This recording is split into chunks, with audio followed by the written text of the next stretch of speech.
Hello, and welcome to Introducing Me. I'm your host, Sarah. I started this podcast to get to know other people and lifestyles while discovering more about myself. Each episode, I will give a new guest a chance to discuss their background, culture, interests, or whatever they want to talk about to help increase all of our own worldviews. Today, I would like to introduce you to Lola Adeyemo. She is a DEI professional, and she is an author of an upcoming book, which the working title is Immigrant Woman in Corporate America and Belonging. So she'll talk a little bit about that, her life, and just kind of all the good things she's got going on. So thank you so much, Lola, for being here. Why don't you go ahead and tell us a little bit more about yourself? Thank you, Sarah. Thanks for having me. Excited to chat with you.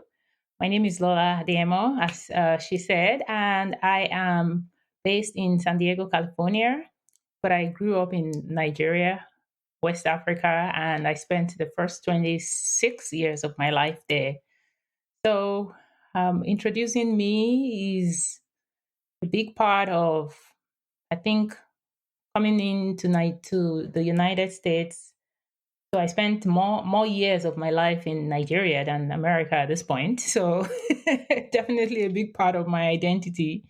Um, Things happened pretty fast. I came into the US in 2009 as a student, as an international student at the University of Houston, and then I moved into corporate America in less than 2 years. So things happened pretty quickly, but I've been in the life science and biotech space for uh, the most of my professional life, actually, not most, all, because I'm a scientist by background, biochemistry, biotechnology degrees.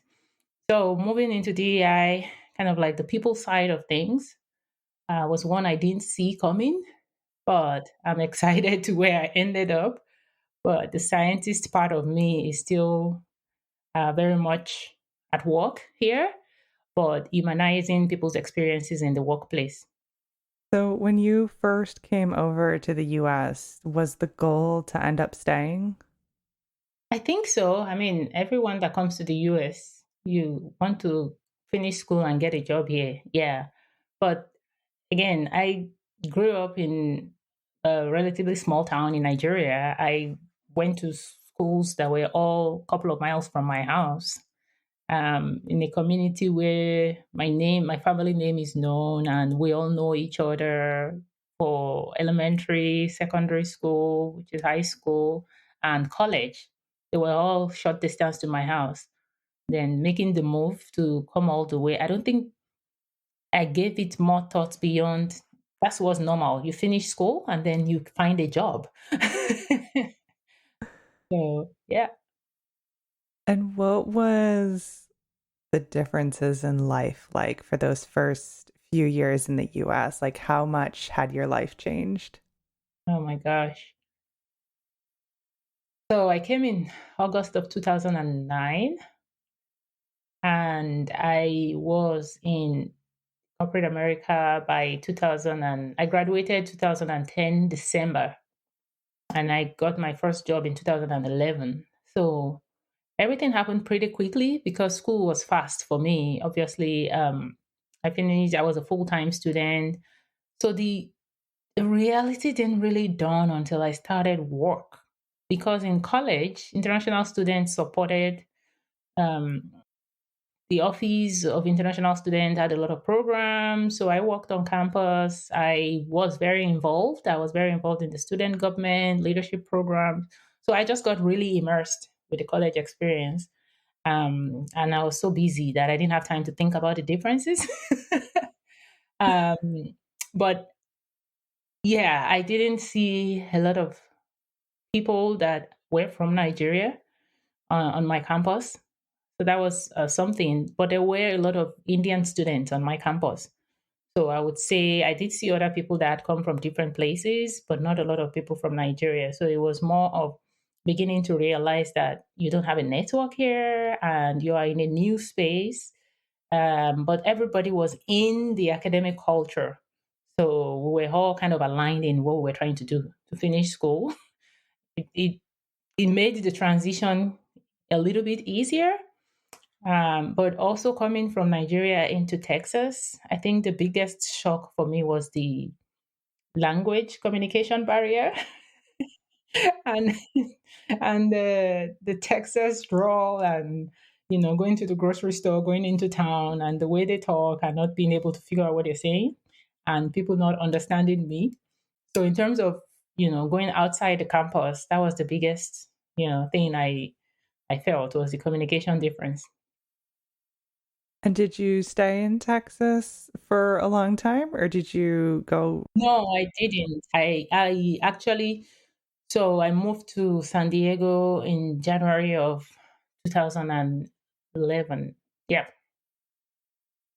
And so, what was California then like compared to Texas and Nigeria? I think by the time I came to California, I was beginning to realize um, there's a difference in the way I talk.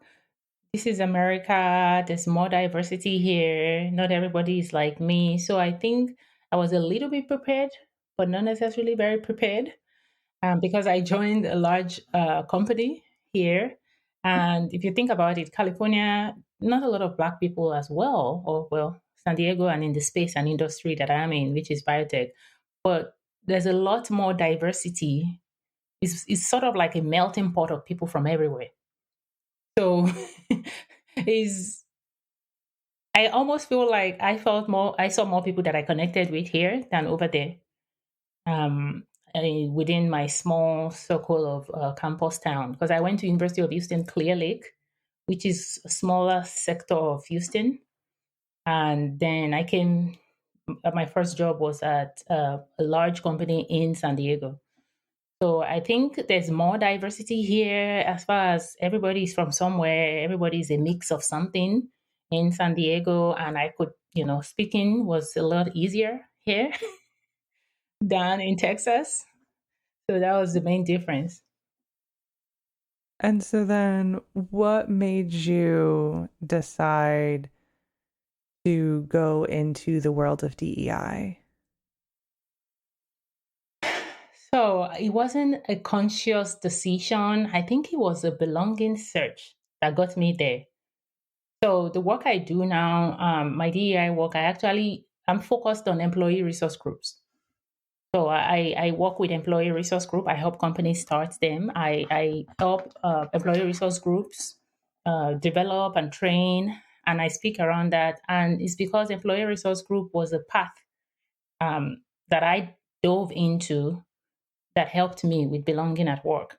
If you're not familiar with employee resource groups, there's this network of internal groups within companies, and employees have free entry across divisions, across everything. And when I talk about employee resource groups now, I talk about it as spaces for belonging. Everybody gets to belong their way. So working in corporate America with isolation and kind of trying to figure out this corporate space, I found employee resource group because somebody invited me for an event and I got into that space. And the program was really impactful and I got to connect with a lot of people. And so I discovered this concept of wait, so I can actually join whatever group I want. And for me, I think because I'm a Black person in corporate America, everybody just assumes you're Black American, and I'm not. And my experiences were not the same. So I kept getting all of this conflicting identity with Black American history in America and things where I'm also a learner, but I'm getting all of this. So I ended up joining the Women's Employee Resource Group. And because for me, growing up in Nigeria, equity for women, equality for women was kind of like bigger for me, like not seeing a lot of women in the kind of spaces, having limited expectations or kind of boxed expectations of what you're supposed to be or do as a woman. So I think finding the Women Employee Resource Group pushed me into that space gradually, and I began to get involved with organizations that were focused on women advancement, women development, and initiatives. And then I ended up getting involved with more employee resource groups.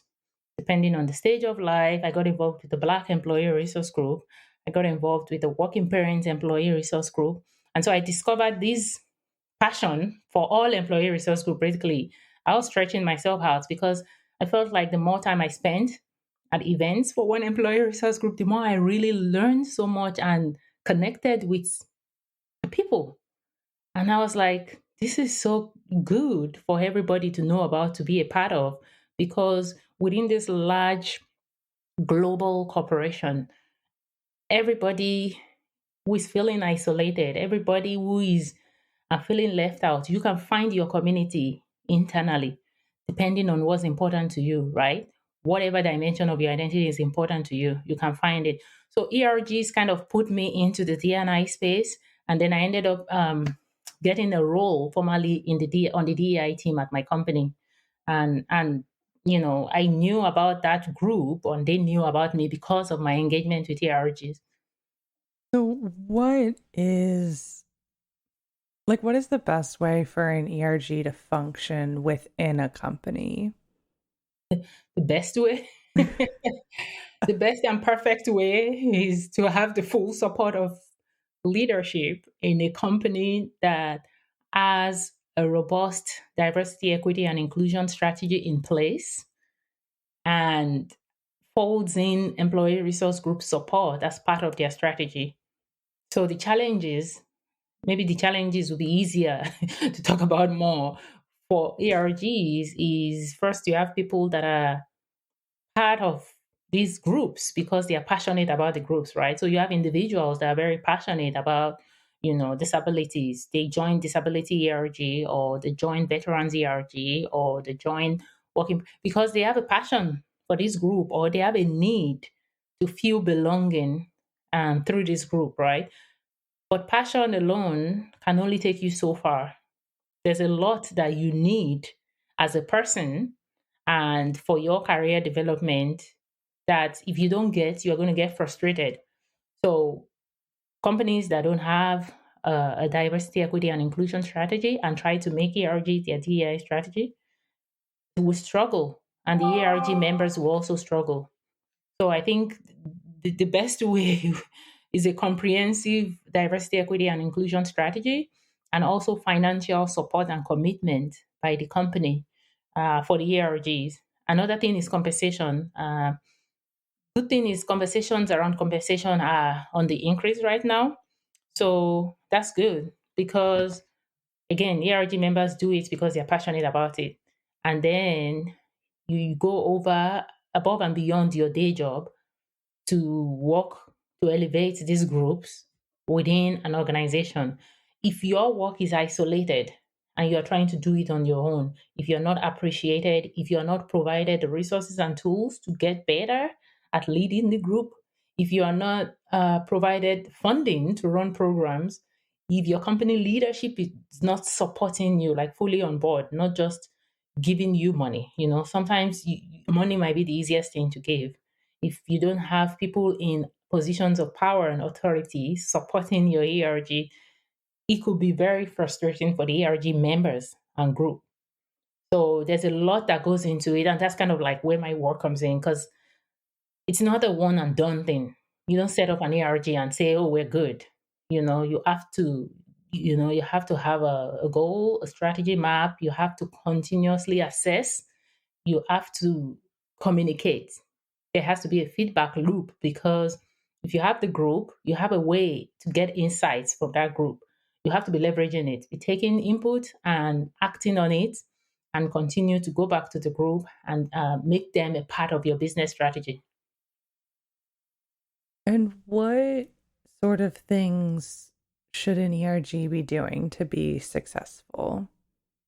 So as an ERG group, what I always start is know why you exist, know your why, because every ERG doesn't have the same goal. So start with making sure you have a charter document, you have a vision statement clear and with alignment from the company. So make sure you're clear on that and make sure you revise it as needed because sometimes that alone causes stress and confusion, right?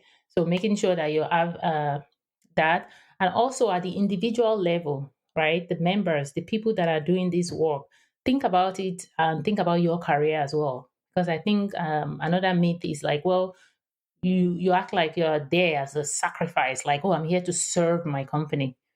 That will fade really fast if you don't see anything in it for you.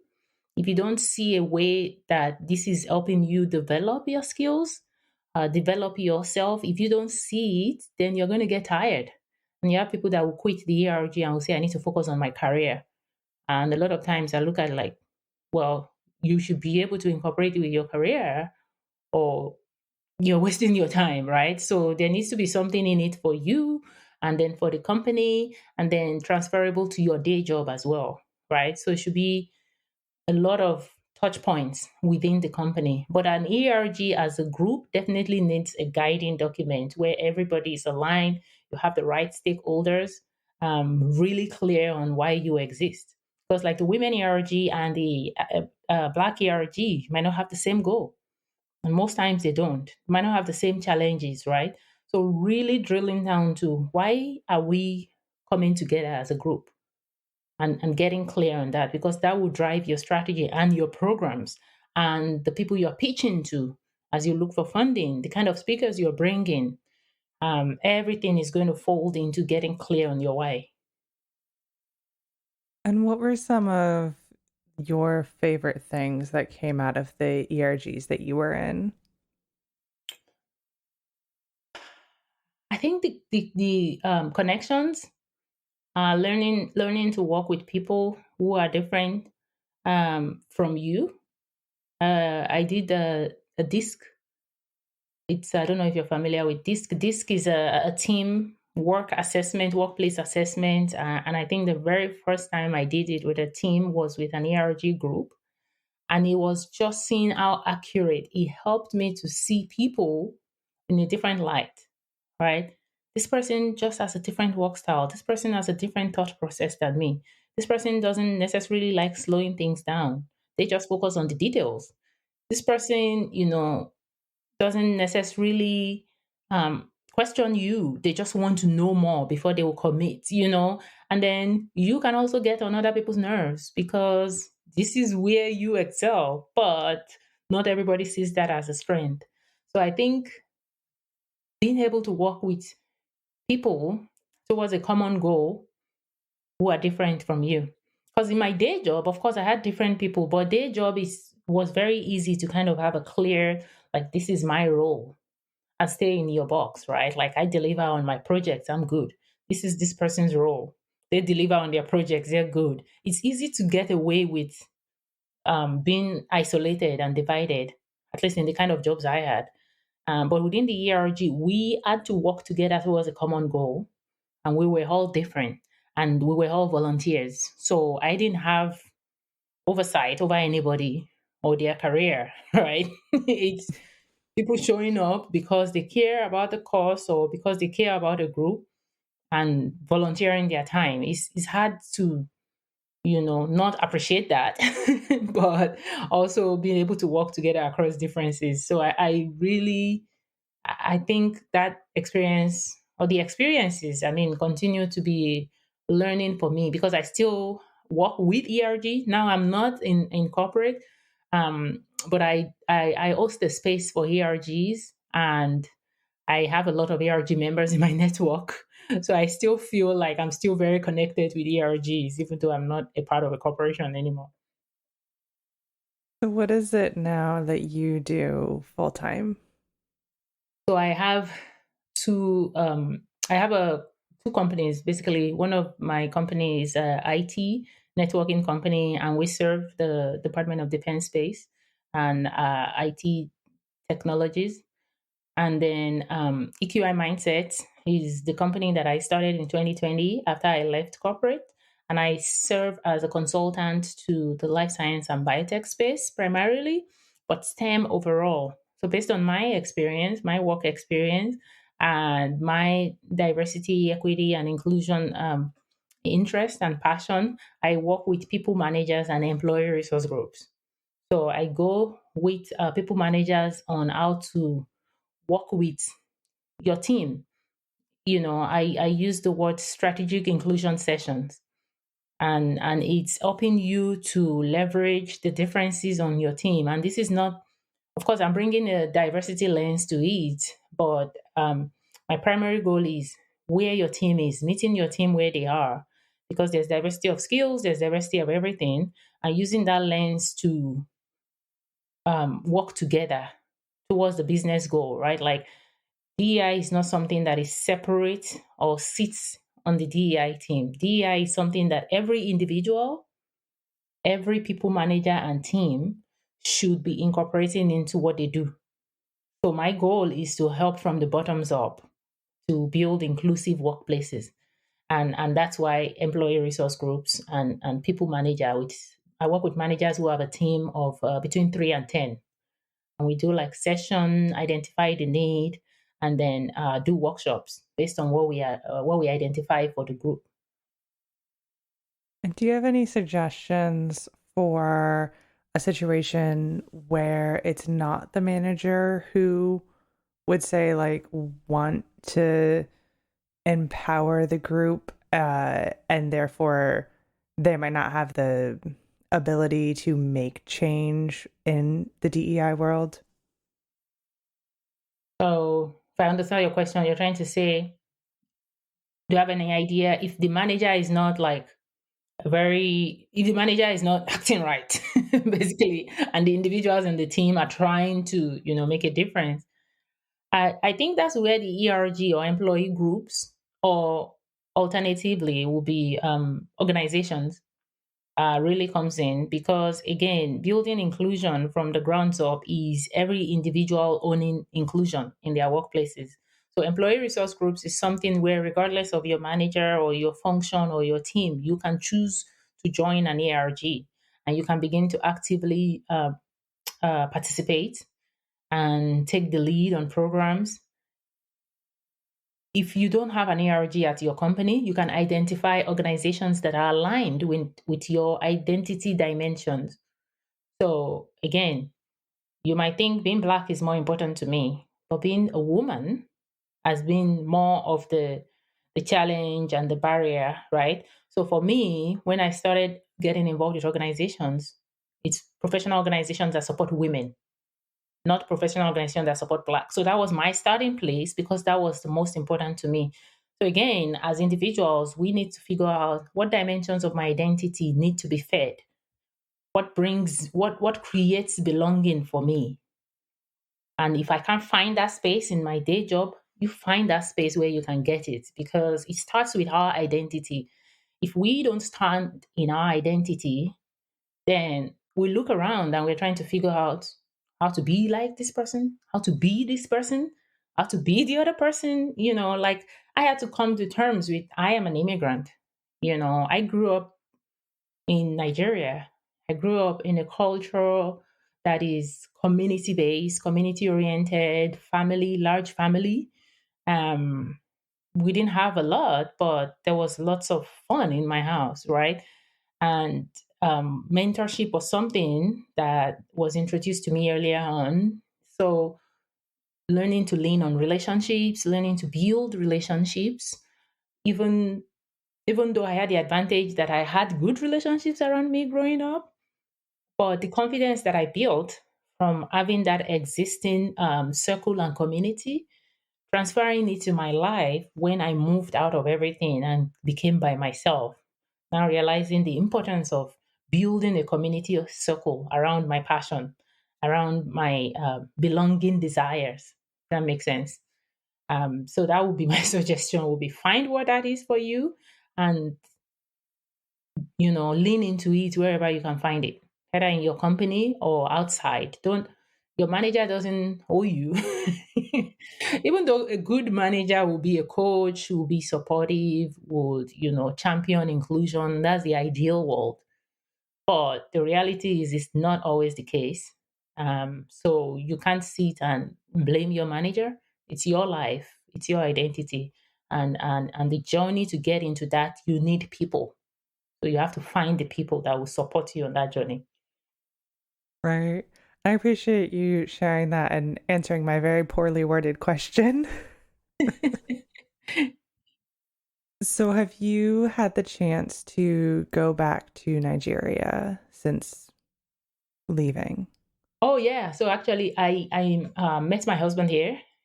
He was born here, but he's also from Nigeria. So we went for our wedding in 2010, and then I actually lost my parents in 2015. So we went back for the funeral. I haven't gone back since then, but I have like all my family is there, well, except for my new family unit here. But yeah, so I have lots of family there.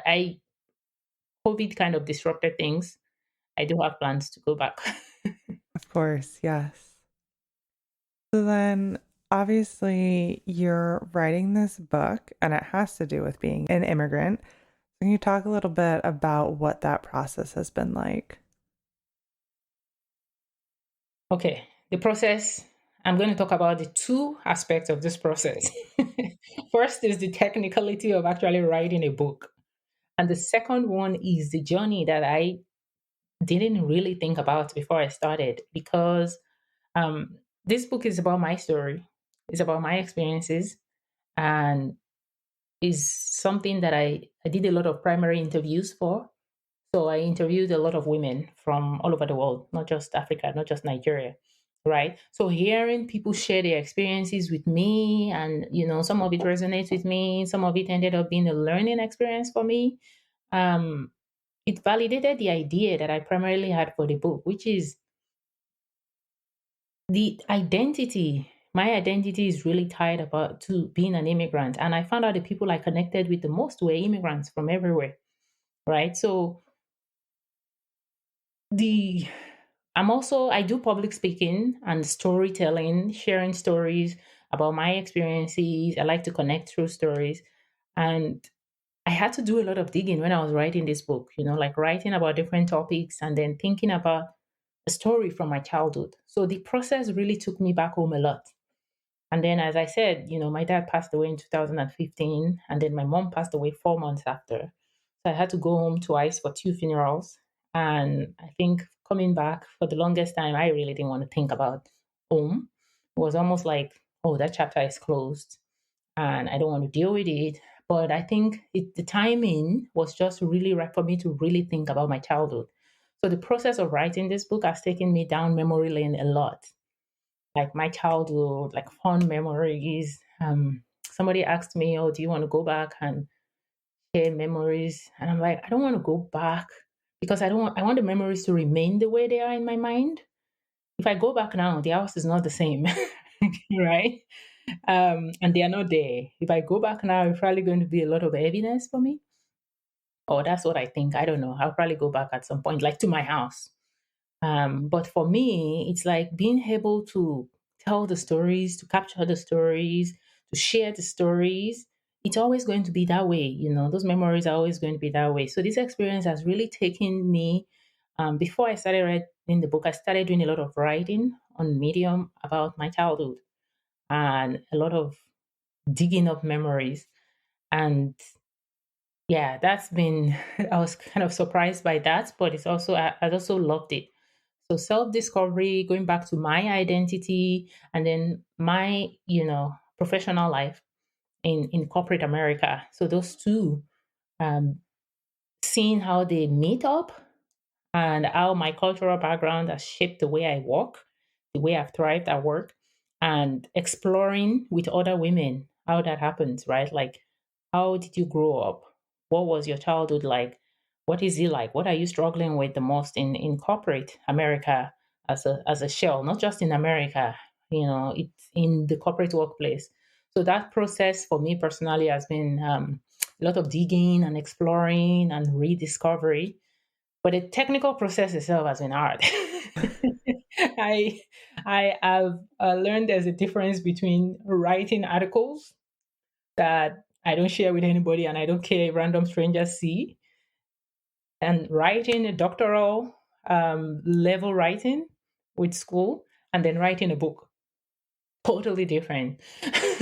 So Writing a book, I've been reminded by my editor a couple of times, like, yeah, English is not my first language. No, it's not. I thought I was good, but no, I'm not. Because you write something and then somebody else reads it and like, oh, this is what you're trying to say. I'm like, yeah, exactly. That's what I was trying to say. So all of that process, technical process, but I've had a great team. I'm part of a program, a cohort writing group, and it's been refreshing having that support as a first time author, having a group of editors and um, team of network of professionals who do this all the time, who are helping to review my work, give guidance as I write. That's really great. And it's funny because it's like spoken English is also just so different than written English. So it's, let alone then having it as not your first language. Oh my gosh, it's so different. And I started my doctoral program in 2019, and that would be, so I'm a scientist by discipline originally. So my degrees have been in science, right? Like we do the numbers, we do the calculations, we do the analytical side. I have never had to write so many formal papers in my life, submitting multiple papers. But again, that was a process for me. Formal writing. I had to learn formal writing. I had to learn citation. And I thought I was good. And then I started writing this book and I had to unlearn that. Because then my editor had to be like, that's too formal. Yeah, I'm like, oh my gosh, there's different types of writing. So, and then what you're saying too is like, when you're reading a book, what do you want them to feel? And I had to understand that that's why I find some books difficult to read.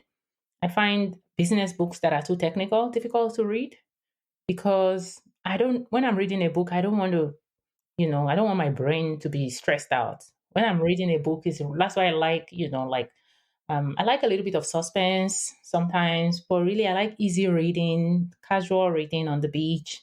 I want something relaxing. I don't want an NCIS movie in my hand, So I had to learn that, okay, what style, what is your voice? What is your natural voice? So my editor helped that with that. It's like, write like you're speaking. It's like, that is hard because I love speaking more than I like writing.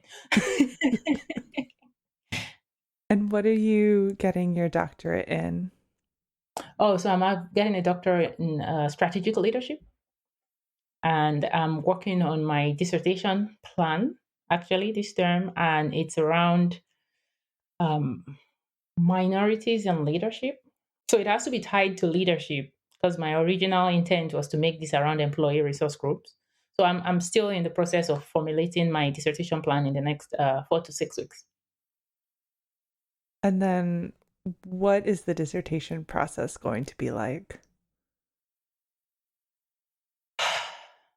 I was hoping my book would be my dissertation process because, sort of similar to my experience with the book, I want to do a survey of a certain population. So my topic that is approved would determine what population I can do it with. I want to survey people in corporate America, and then I want to interview people in corporate America around belonging and how do you feel belonging? What has helped you? What communities within the company has helped you? But my program is focused on leadership. So I'm trying to work with my advisors on focusing on people within corporate who are in the C-suite. For example, there are a lot of onlys when it comes to immigrants. There are a lot of people, very few. There's a lot of people who are the only immigrant, the only woman, the only woman of color. Like being able to capture what has your experiences been like in terms of how did you get there and what has helped you so that people that look like you and feel like you can learn actionable steps from your experiences.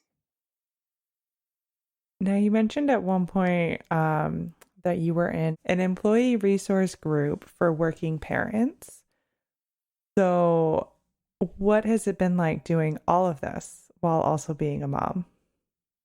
That's why I started the employee resource group for working parents. I actually started it at my company because so I have 3 kids. When I had my first, I was a contractor. I was a what is it called? Temporary employee.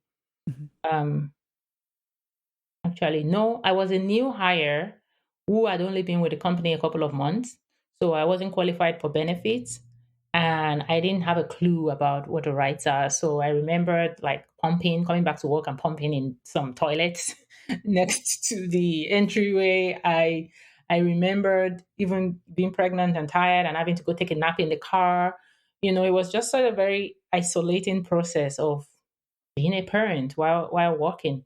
But when I had my second child, um, I was at this company. I had already been involved with employee resource groups, and I came back and I realized first I had a remote manager, and my manager didn't have kids.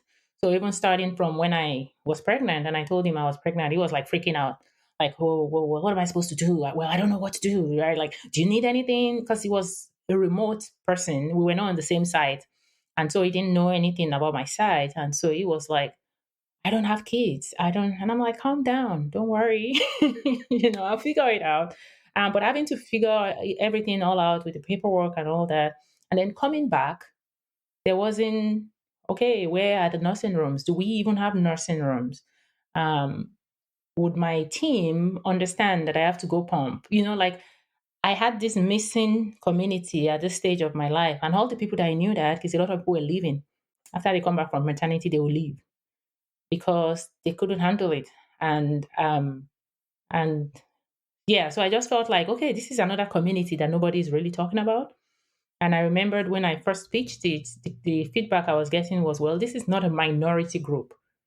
This is not a Black or Asian or Latin, like working parents. There are lots of working parents. I was like, well, that's the point. There are lots of working parents, but there's nothing in place to support them. Nobody is listening to what they need, right? There's no forum where you can get feedback or make sure you're getting the right information. So when I pitched it to our leader then, and I was like, I don't know, I feel like there's a need for these, and I was trying to provide all of these, but it ended up being, well, you should launch it. If it doesn't exist, then you should launch it. So we launched it as a pilot program, and then it became an official employee resource group for the company later. But I think having that group also helped. And then having manager that understood the need for flexibility.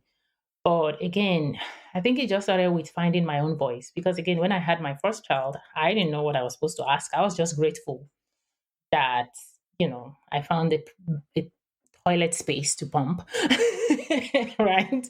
But when I had my second child, I had been involved with employee resource groups. I kind of knew, okay, there's a need here. It's not just me. I'm not asking for myself. I'm asking for a population, a group. Um, there needs to be more in place to support this group, right? So starting that group and finding other women who are working, who have little kids, like the first time my kid went to preschool, like what do you get a preschool teacher as a birthday gift? I don't know. What do people do with their kids in some spring break?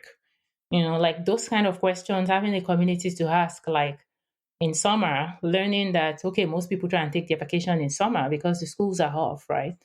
So you don't put big projects in summer, you don't pick up big projects, so all of that navigation, the ERGs helped me.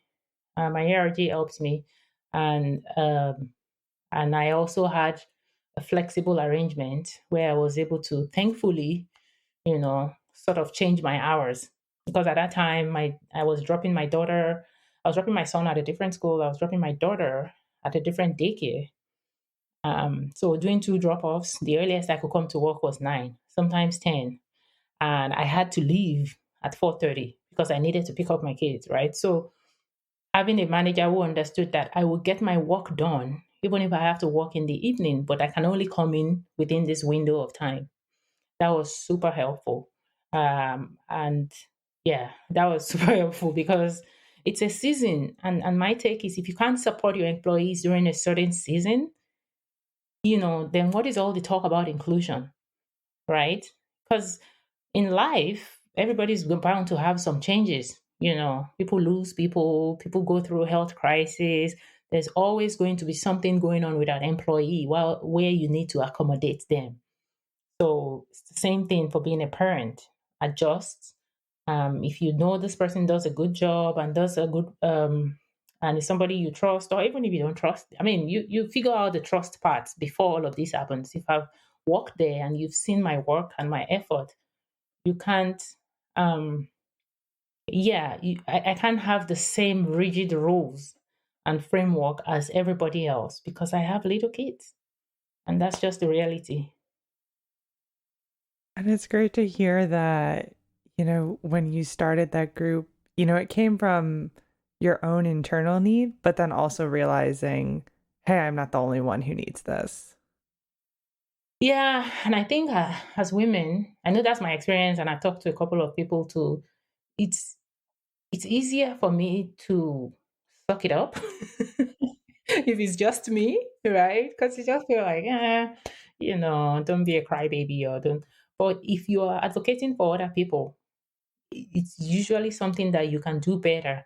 So sometimes we just have to find a bigger need, find a bigger need that you're passionate about. Like I could have pumped in my car easily, right?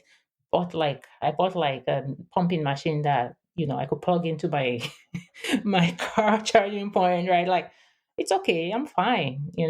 But then I'm thinking about it that not everybody has the luxury of sneaking out for 30 minutes, 30-minute sessions, right? So that's the first thing, is that I had a job where I could like disappear for different 30 minutes, but I would take my laptop with me, and I would sit on meetings or I'll be working, and we had nursing rooms, right? So I'm thinking, if people have to hide to do all these things, there are people that have different work conditions. There are people on the distribution floor and manufacturing floor, right? Like we need to bring people out of hiding and be able to address that there's a need for this population. How are we dealing with that? So yeah, I think when we find those needs that, it's part of career advancement. When we find a gap that fills something for more than just us, but for a group of people, that's where the innovation side starts and finding our purpose and passion. Definitely. I don't think I have any other specific questions before I start to wrap things up. Is there anything else that you would like to share with the listeners today? I think I already mentioned it around identity. I love the theme of this podcast. I love the fact that you're talking to different people, because for me, it's like give people a chance, listen. Everybody has a different story. Just might learn more than you think. We all have bias and stereotype image. Now, I had the introduction chapter of my book. I tell the story about being in a meeting at work and somebody asking me, "How did I get here?" Um, and I was like, "An airplane," and then asking like, "Are you trying to bring your family over?" And there's a difference. There's a tone that some questions come, and but it still kind of stumped me, because I'm at this corporate workplace and I'm like thriving. So there's this media portrayal of immigrant, and there's the media portrayal of the word immigrant, and the feeling of, oh, these people are struggling and they escaped to come here, and oh, poor you, oh, you have done so well for yourself. And sometimes we have to question why we have those beliefs, right? We have to be open to identifying opportunities for learning about people. So I get that, questions even right from college. Like, how did you get here? I once had somebody ask me, where did you live? Like actually asking me where humans live in Nigeria. And it's like, we don't live on trees.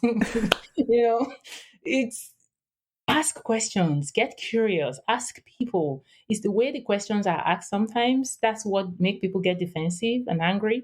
But if we all stay within this mindset of, I don't know enough, I don't know anything, I can always learn from somebody else. I always love the opportunity to tell people about my culture, about my background, about growing up in Nigeria. But you would get you will get a defensive reaction if you ask it as sort of there's a different way you can ask a question that makes the hairs on the back of people turn around. So the same thing at work, the same thing with people that are different from you. Be curious. Be curious. No matter what you think you know about a group, which we all fall into that category of grouping people, grouping, people based on background, on physical appearance, on stage of life. When you get to know somebody and actually ask them questions, you'll be surprised at what you will learn. And the more you learn, the more you realize you don't know anything. So I hope you get to know somebody through this podcast, through the person next door, the person working next to you in the office. Yes, I absolutely love you sharing those personal stories there at the end. And we were talking before we started recording about the learning about other people, and I do think it's really great. Now, at the end of every episode, I do ask all of my guests a random question. Uh-oh. It's always a different question, but not, really related to what we talked about. So my question is, what do you wish you had learned in school that you ended up learning later in life? What do I wish I had learned in school? Well, depending on what school you ask me, I'm thinking about the school you ask me now is Nigeria. When I was in school in Nigeria, I did very well, but it's easy to do well. I guess not everybody does very well, but I think for me, it's easy to tell me what you want me to do and I'll do it and I'll get a grade, right? So I wish I had gotten more lessons around life and people and humans as opposed to, the physics and the chemistry and the biology and memorizing textbooks and getting a passing grade. Because I think there's a lot of focus on all of those technical skill sets, but real life is really real life, and it's about people. And that's why I love internship experiences. That's why I love programs where people in the business come to school. I wish I had more of that when I was in school, like actual real life experience, not textbook experience. How to deal with people, how to work with different people, how to get to know different people. I think education program as a whole, there's a lot of opportunity there. And then in Nigeria, or kind of in my circles, like I finished high school at 16. I think I got into college. Right, it's like everything is so, you don't have life experience and you go into college to study a program that you haven't even met anybody who studied biochemistry. If I go in to study biochemistry, I don't know any biochemists, right? So it's like this structured learning as opposed to experiential learning. I wish I had more of that.